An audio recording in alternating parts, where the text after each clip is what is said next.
Hello guys, সবাই কেমন আছো? এই যে আজকে রান্না করব পনির দিয়ে আলু রান্না করব আর বেগুন ভাজা করব। নিরামিষ চলছে এখন। আমার ভাসুর মারা গেছে, তাই এখন নিরামিষ খাচ্ছি আমরা। হলুদ ছাড়া, সর্ষের তেল ছাড়া, সাদা তেলে রান্না। প্রথমে বেগুনগুলো ভেজে দেবো, তারপর পনিরটা করব।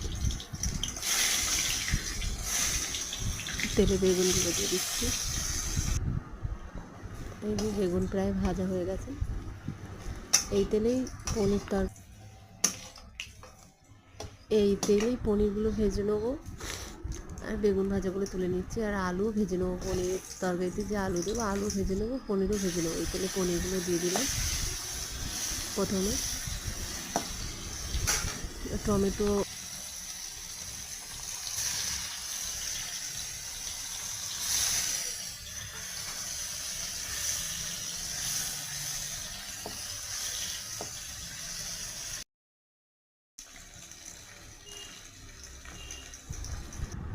এই যে আমার পনিরগুলো ভাজা হয়ে গেছে, আর আলুগুলো ভেজে নিচ্ছি।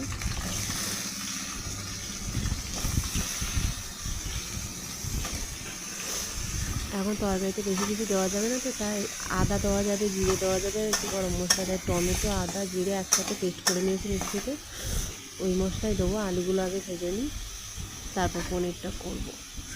লাল লাল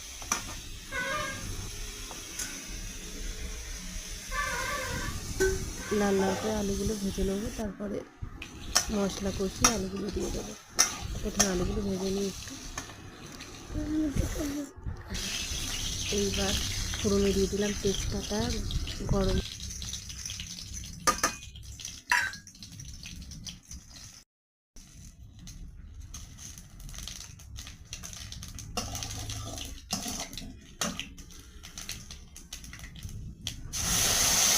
মশলাটা দিয়ে দিলাম। ফোড়নে দিয়েছিলাম তেজপাতা, এলাচ দিয়েছি কটা, আর 5 ফোড়ন দিয়েছি। এবার মশলাটা দিয়ে কষিয়ে নেব।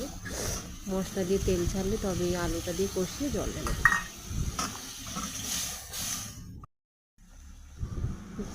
দেখো বন্ধুরা, মশলা থেকে আস্তে আস্তে তেল ছাড়ছে।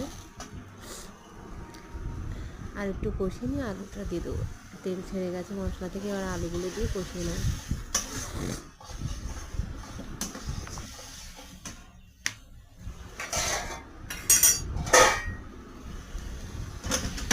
আলুগুলো দিয়ে দিলাম। আলুগুলো কষিয়ে নিয়ে জল দিয়ে দেবো।